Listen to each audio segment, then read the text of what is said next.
Hello everybody, my name is Michelle Ferreira, and today I'm going to be showing you how to pick some feet. Okay, as you can see, the first step would be to secure your horse. I have them tied securely to the fence because if they were to move while I was inspecting or cleaning their hooves, that would not be good, of course. They may step on me, injure me, or injure themselves by panicking. So today I'm going to be using Wisdom here and Moose over here to show you some examples of how to clean / pick a horse's feet.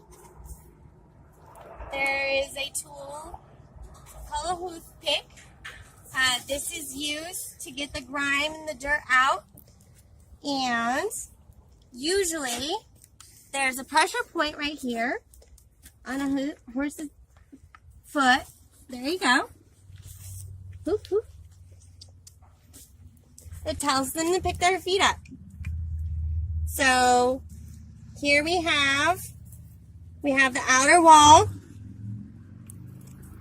the frog, and the sole of the foot.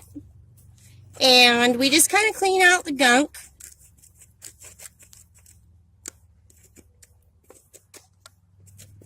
She's not too bad. Basically what we're looking for is to make sure that there's not any cracks, holes, and otherwise damage to the hoof.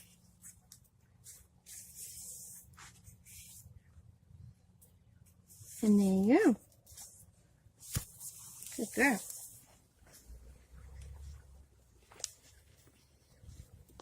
Wisdom here is an unshoed horse, so she looks completely different than a shoed horse, which will have a different structure.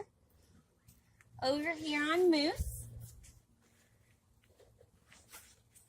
he has shoes. So you can see he looks completely different. He's got the shoe.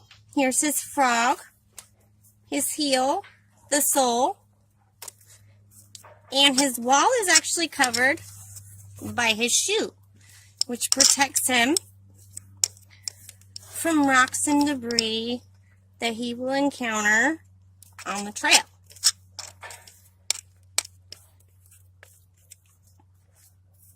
Good boy. So the reason that we clean the horse's feet is because they're susceptible, especially in Washington State, to moisture and bacteria. The moisture and bacteria that they're susceptible to is thrush, which is a bacterial infection that affects the hoof on the inside.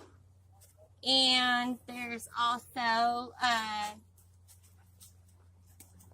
what do they call it? White line? White line disease, also known as hoof rot, which will actually affect the outer lining of the hoof and kind of eat it from the inside out. It's very terrible, very important to take care of. And there's also a thing called abscesses that they can get, which is, it's a bacterial infection as well, but it penetrates inside the hoof and you can't see it from the outside. So it's very important to keep an eye out for soreness and limping. Abscesses and hoof disease lead to what in the equestrian world we call lameness. A lame horse is a horse that is not rideable or otherwise usable in the sense of productivity.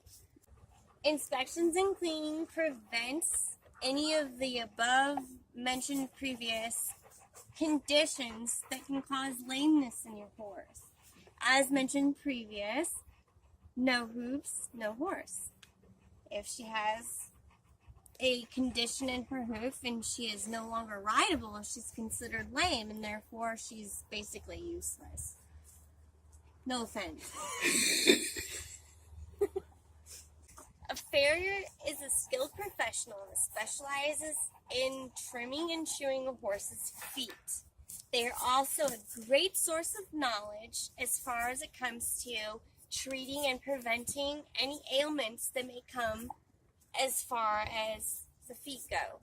In Washington State, we particularly have a lot of moisture in the wintertime. Mud, rain, cold. Horses' hooves are very susceptible to these conditions. It's very important to have your farrier come out and inspect on top of your daily, weekly, monthly inspections to make sure that none of the bacterial infections previously mentioned are present. It's very important to clean your horse's hooves and inspect them, especially before training or any sort of exercise activities. Thank you for listening to my speech today about horse hoof equine care. And I would like to cite my sources, which would actually just be tribal knowledge. The things that I have told you today are things that have been passed down from generation to generation and didn't actually require any sources. My parents taught me, their parents taught them, and that's kind of how it goes in the equine world. Thank you again for listening. My name is Michelle Ferreira.